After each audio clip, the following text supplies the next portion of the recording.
Bienvenidos. Esto es Idas y Vueltas. Soy Fernando Fraquelli. Hablaremos de cultura, sus proyectos y sus inquietudes.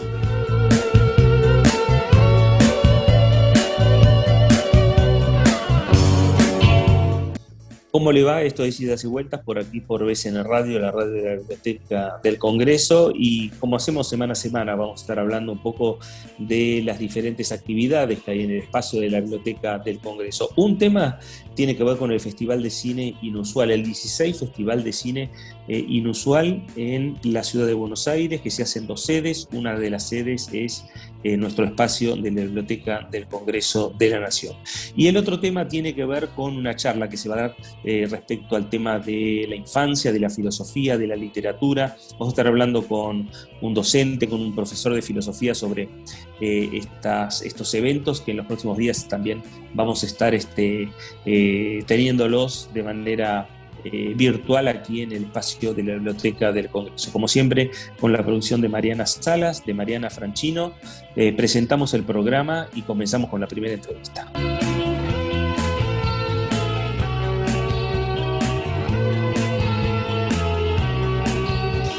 Muy bien, comenzamos a desarrollar el Idas y Vueltas del día de hoy y tenemos que hablar del Festival de Cine Inusual, porque comenzó esta semana a desarrollarse en 2 puntos, en el Centro Cultural San Martín, por un lado, y por el otro lado lo que tiene que ver con el espacio, nuestro espacio de la Biblioteca del Congreso de la Nación.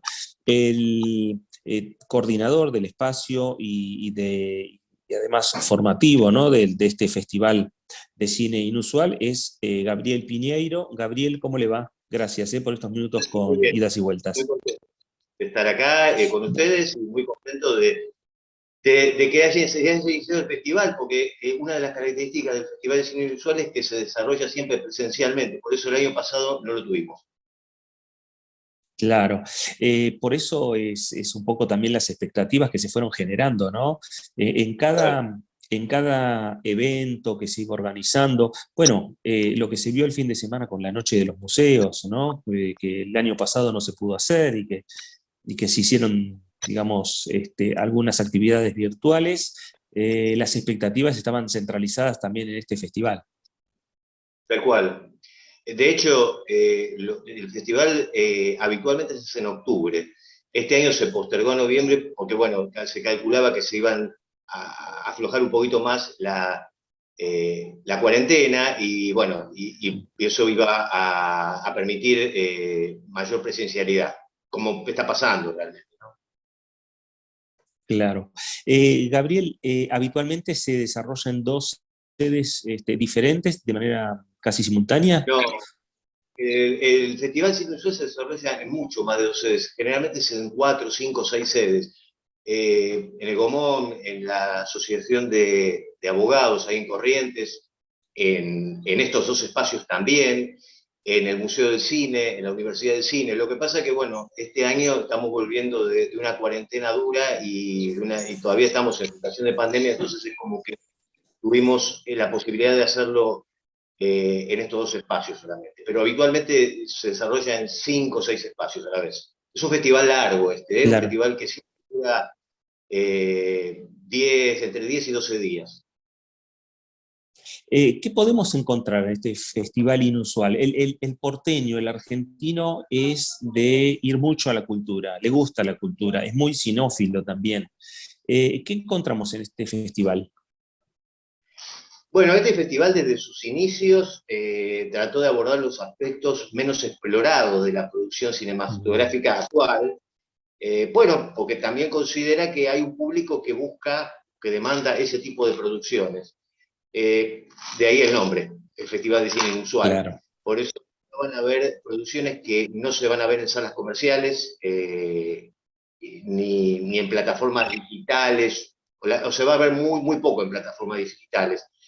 Son formatos bastante fuera de lo común. Es una oportunidad yo creo que para el público general, para que pueda ver que hay otras posibilidades del cine que no son las que habitualmente no vemos en salas comerciales o en circuitos más convencionales. Claro. Y además imagino que la posibilidad del público, a lo mejor de entrar en contacto con los directores, con los artistas, bueno, con aquellos que han motorizado la posibilidad de llevar adelante un film. Y sí, acá hay un contacto, un contacto muy directo y un intercambio muy directo. Este festival, en realidad, y eso lo propiciaron los directores, Silvia Romero y Fabián Sancho, que son los directores y los fundadores de este festival, Ujú. tiene algunas otras características muy particulares. Acá, si bien hay categorías competitivas, ¿no? Todo festival de cine, bueno, pero prevalece el compartir más por encima del competir. Entre los realizadores eh, generamos lazos de amistad, ¿no? Inclusive con los directores, ¿no? Nos terminamos viendo en otros eventos, en otras situaciones, y aparte tiene un carácter participativo, integrador.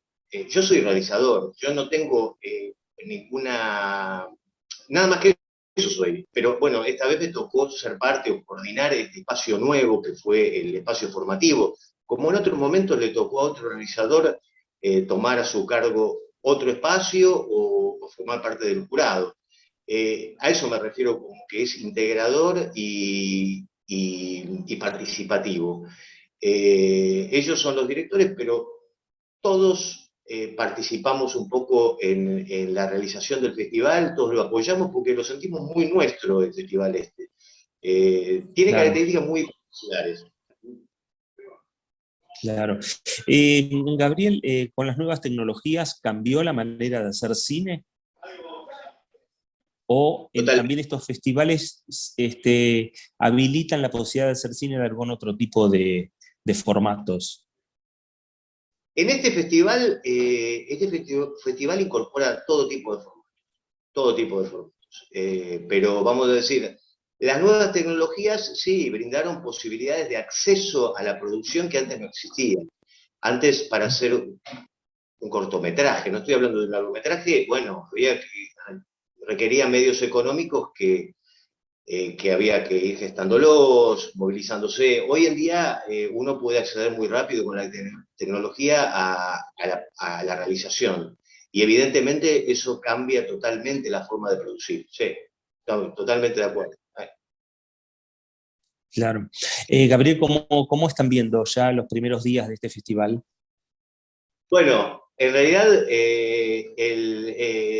con muy buena respuesta. De por sí, nosotros abrimos el festival el lunes pasado con, con el espacio formativo, con la presentación de un libro y con la proyección de un audiovisual mío, y ya tuvo muy buena respuesta del público acá en la Biblioteca del Congreso. Los días siguientes, bueno, con ya proyecciones en San Martín, realmente hubo mucha afluencia de público, cosa que nos sorprendió porque no lo teníamos previsto, porque estamos en una situación complicada, recién saliendo, hay gente mayor que a Ujú. veces todavía tiene alguna prevención con acercarse a la sala, pero realmente hasta ahora está superando nuestras expectativas la respuesta del público.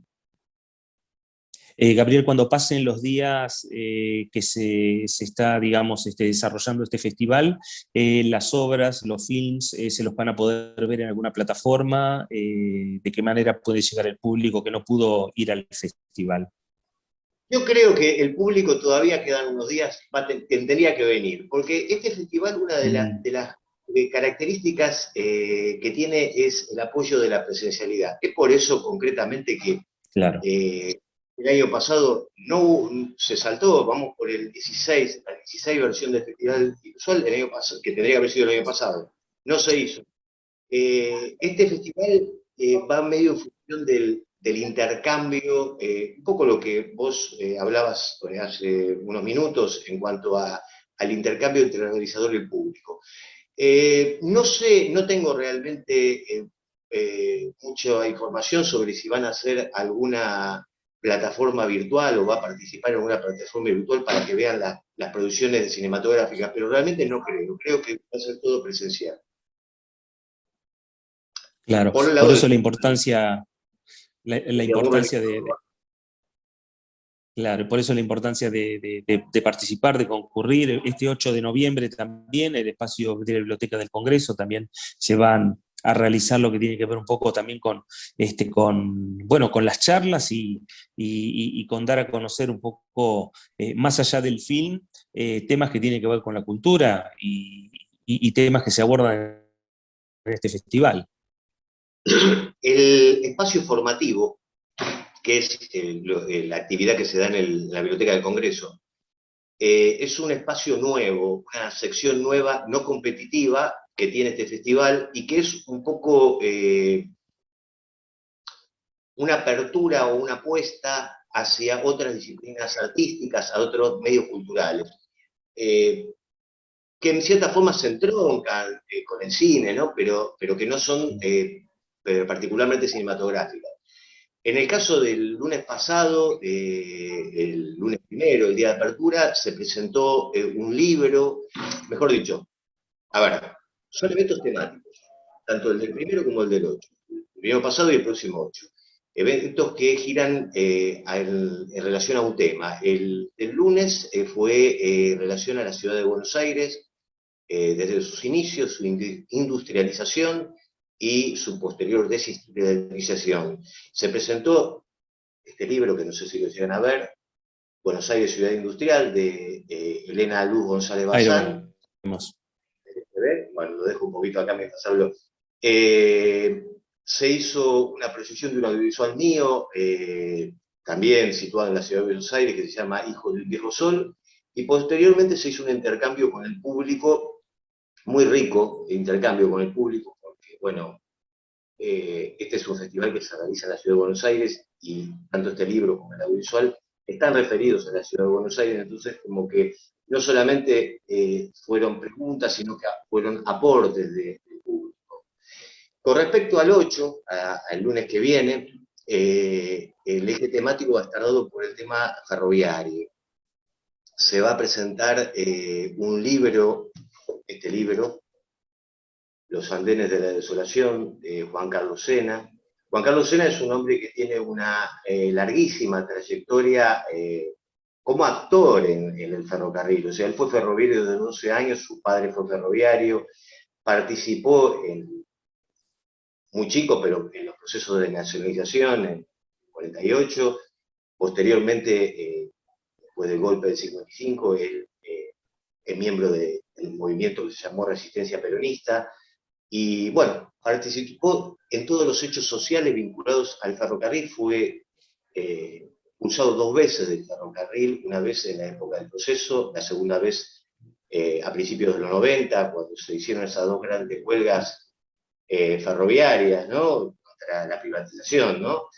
Y posteriormente se dedicó a continuar su militancia, pero también en forma de escritor, escribió obras que tienen un carácter, están vistas no tanto del lado histórico, sino de su vivencia personal. El libro más emblemático de él es El Ferrocidio. Y bueno, en este libro, que es su último libro, un libro que tiene mucho material fotográfico. Yo tuve el honor de hacer la foto. Bueno, una foto mía fue usada para la portada, yo soy fotógrafo también. Este libro habla del andén desde varios puntos de vista, incluido desde el punto de vista emocional personal de él. En una parte dice, Claro. hay muy bella, donde habla que el andén es la continuación del patio de la casa de los niños ferroviarios, una descripción muy hermosa. Bueno, esto va a ser el eje central del lunes próximo, va a ir acompañado por un audiovisual mío que se llama El secreto de las piedras, sobre que rescata quizás la memoria emocional de un pueblo que ya no existe, un pueblo abandonado que está en Córdoba, un pueblo que cobijó a los trabajadores y a las familias de los trabajadores de una cantera de extracción de piedra caliza para el ferrocarril, una de las más grandes de Sudamérica. Un pueblo que, bueno, ya el que vaya el lunes va a conocer un poco su historia, ¿no? Y para completar este evento, invitamos a un fotógrafo ferroviario, Sano, que va a completar con una muestra de guía ahí en la Biblioteca de Congreso. Una muestra pequeña de 10 obras fotográficas referidas al photography. Obviamente que va a haber intercambio con el público después, ¿no? Sí. Claro. Muy bien, bueno, Gabriel, estábamos hablando del Festival de Cine Inusual, este 16 Festival del Cine Inusual, que empezó este primero y que va a tener también un evento importante en el espacio de la Biblioteca del Congreso el próximo lunes, 8 de noviembre. Gabriel Piñero, gracias. No, yo les agradezco a ustedes y también, ya que está, quiero extenderle el agradecimiento a toda la gente de la Biblioteca del Congreso por su amabilidad y por su afecto y por su amistad. Así que, y gracias a ustedes por la nota y por interesarse por el tema. Gracias, gracias Gabriel Piñeiro. Pasemos ahora una pausa, pequeña primera pausa, y enseguida seguimos con más idas y vueltas.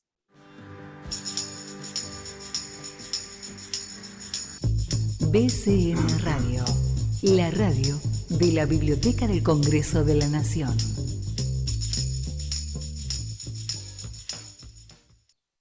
Muy bien, nuevo bloque de idas y vueltas y ya estamos en comunicación con Gustavo Ruggiero, porque vamos a hablar de comunidades educativas, porque vamos a hablar de un evento que se va a realizar en el espacio de la Biblioteca del Congreso de la Nación el próximo 11 de noviembre. Gustavo, gracias por estos minutos con BCN y con idas y vueltas.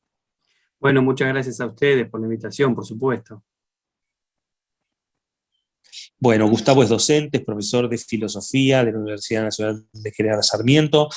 El título de la charla tiene que ver con, o el título dice infancias, filosofía, literatura. ¿Hay un punto en común entre las infancias, la filosofía y la literatura, Gustavo? Sí, el título continúa un poquitito más y dice encuentros y desencuentros, justamente, ¿no? Encuentros y desencuentros, jugando un poco con la idea de que son tres grandes nombres, si se quiere, ¿no? Podríamos decir tres grandes sustantivos. Y como se trata de una conversación educativa, la pregunta general es ¿cómo intervenimos sobre las infancias los y las educadoras? ¿Qué es lo que hacemos al educar? Mi formación en filosofía me ha llevado a interesarme principalmente por una dinámica de trabajo escolar que se llaman filosofía con niños y niñas. Es una actividad que tiene ya casi medio siglo de experiencias rodando por todo el mundo. En Argentina las experiencias son muy variadas también, son muy diversas. Todas tienen un punto en común, que es justamente la promoción de la capacidad de pensar de los niños y de las niñas desde edad temprana, en la búsqueda de algo así como una construcción de ciudadanía capaz de deliberar y capaz de tomar decisiones conscientes. Eso está bien dicho así y nos resulta generalmente simpático, pero tiene algunos inconvenientes.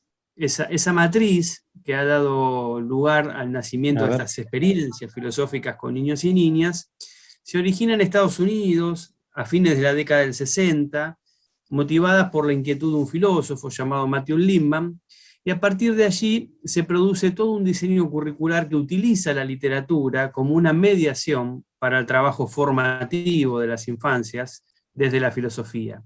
Entonces nuestra pregunta es, ¿qué damos a leer a las infancias? ¿Qué damos a leer cuando algunos docentes proponemos que la infancia puede filosofar? Entonces allí la literatura y la filosofía misma se presentan con la lógica de una mediación, es decir, unas herramientas. Y nosotros vamos a intentar sostener que la literatura y también la filosofía no son simples mediaciones, pueden serlo, pero nos gustaría mejor pensar la literatura y la infancia acercadas a la infancia bajo la forma de la experiencia. Vamos a rescatar ese concepto, el concepto de experiencia. ¿Qué le pasa a una niña y a un niño cuando se acerca a la lectura? ¿Qué le pasa a una niña o a un niño cuando un adulto les propone filosofar? Entonces ahí empiezan nuestras preguntas. La literatura, ¿qué lugar ocuparía? El lugar de una formación del carácter, en lugar de una formación moral, como ha sucedido a lo largo de la historia de la literatura infantil, ¿verdad? Y por eso vamos a enfocar dos grandes también palabras que son muy motivadoras, que son las palabras realidad y fantasía. Dentro de la filosofía tienen una función muy interesante, es la gran pregunta de la filosofía, la pregunta por la realidad. De hecho, nuestra vida virtualizada actualmente nos ha presentado nuevamente esa pregunta: ¿qué es la realidad? Si nuestros cuerpos aquí, mediados por la tecnología, son o no reales. ¿Dónde está la realidad? Si cuando estamos con los cuerpos presentes, si cuando estamos con la palabra. Pero no nos vamos a meter por esas ramas, sino que lo vamos a circunscribir al encuentro con la literatura. Realidad y fantasía. ¿Cuánta realidad le damos a leer a los niños y a las niñas? ¿Cuánta fantasía? Hay un texto de Graciela Montes. Claro. No, claro. Y Perdón. además, Gustavo, lo interesante es darle herramientas, ¿no?, a los chicos para que no se alejen ni de la literatura ni de la filosofía, para que las incorporen casi desde chicos, porque parecerían, no la literatura, pero la filosofía parecería algo ya pesado, algo tedioso, algo que no es para que todos estemos leyendo. Sí, está muy bien, Fernando. La imagen habitual de la filosofía está remitida al mundo adulto. De hecho, se puede rastrear en la filosofía clásica, en Platón, se puede rastrear una noción de la infancia. De hecho, Platón mismo decía que para filosofar había que esperar a tener unos 30 años aproximadamente, ¿no? Y nosotros interpelamos esa idea porque pensamos que el pensamiento abstracto no es una cuestión de adultos únicamente, y que en todo caso también esas grandes preguntas que nos inquietan a los adultos aparecen tempranamente en los niños y las niñas. Las grandes preguntas de la vida, quiero decir, ¿no? Las preguntas por la vida, por la muerte, por el amor, por el odio, por la justicia, por la injusticia. Son grandes preguntones los niños y las niñas. El asunto es, como diría Paulo Freire, ¿qué hacemos con la pregunta? Si la pregunta la burocratizamos, Claro. la volvemos una tarea administrativa y rutinaria, o si la pregunta nos abre la posibilidad justamente de reinventar el mundo, de repensarlo, de recrear lo que ya creemos saber. Por eso la filosofía que vamos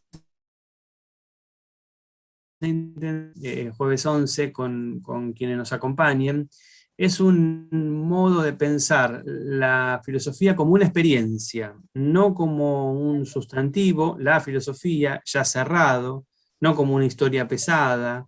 No damos a leer a los niños los grandes textos de los filósofos, no damos a leer a Hegel o a Descartes o a Simone de Beauvoir, sino que nos proponemos pensar que la infancia es comienzo, y que la filosofía siempre también es comienzo de nuevas ideas.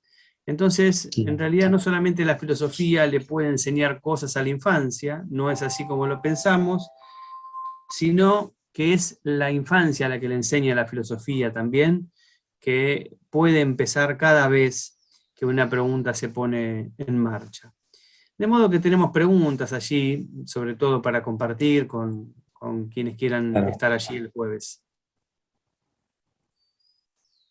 ¿Y cuáles son las devoluciones que han tenido cuando han planteado, digamos, estos temas, estas charlas, hablar de infancias, hablar de filosofía, hablar de literatura? ¿Qué devoluciones han tenido, qué respuestas han tenido? Es una pregunta linda y uno la puede dividir en dos posibilidades. Las respuestas del mundo adulto, las respuestas del mundo infantil. Las respuestas del mundo infantil son de una inmediata adhesión a ingresar a un juego reflexivo. Hay un documental muy bonito, súper recomendable, realizado por unos colegas chilenos, que se llama Infancia, la potencia de un pensamiento. Es un documental que justamente pone en el centro la palabra de los niños y de las niñas frente a estas preguntas filosóficas. Y uno se da cuenta que hay allí una rápida adhesión a este juego del preguntarnos. No es que los niños sean espontáneamente filósofos, también ahí hay un mito, no es así, pero sí es que la infancia no tiene una carga, los niños y las niñas no tienen la carga de inhibición que tenemos los adultos para encarar ciertas preguntas. También tienen, por suerte, una mayor dosis de asombro que los adultos. De modo que ahí hay una vitalidad que rápidamente se manifiesta en este juego educativo. Y por otra parte, la recepción del mundo adulto, del universo adulto, especialmente de educadoras y educadores, es que encuentran una cierta experiencia liberadora. Es decir, hay una imagen sobre los docentes y las docentes de expertos en un montón de cosas, y de verdad lo somos, pero al mismo tiempo esa experticia va condicionando mucho lo que hacemos en las escuelas. Es cada vez más el universo de conocimientos que tenemos que poner en juego con las nuevas generaciones. De modo que volver a las preguntas más elementales nos comunica rápidamente con el sentido de lo que hacemos, y eso es tremendamente liberador.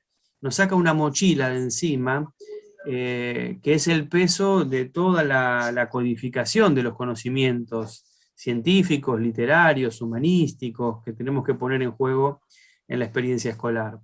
De modo que ahí hay una especie de nuevo comienzo. La experiencia de los adultos, la recepción de los adultos es, bueno, podemos entusiasmarnos nuevamente con este oficio, podemos encontrarle otras vueltas a este camino que hemos decidido emprender cuando nos embarcamos en querer ser profesores, profesoras, maestras y maestros, ¿verdad? Claro. De modo que creo yo, con bastante entusiasmo quizás, ¿no? Claro. Se notará en las palabras, que el efecto es un efecto liberador. Claro, y que seguramente ese entusiasmo lo van a trasladar en la charla, esta charla virtual, y ojalá que próximamente hagan también charlas más presenciales para estar cara a cara con los docentes, con los chicos, con los que participen en definitiva también de estos espacios, ¿no? Como es el espacio de la Biblioteca del Congreso, comunidades educativas, el próximo 11 de noviembre a las 6 de la tarde, y donde se va a estar hablando de infancias, de filosofía, de literatura. Gustavo Ruggiero, gracias por estos minutos con idas y vueltas y con BCN Radio. Muchas gracias a ustedes, hasta pronto. Gracias. Y con Gustavo le ponemos punto final a idas y vueltas del día de hoy, como siempre por aquí. Nos reencontramos por BCN Radio, la radio de la Biblioteca del Congreso de la Nación. Programa producido por la Subdirección de Prensa y Difusión de la Biblioteca del Congreso de la Nación.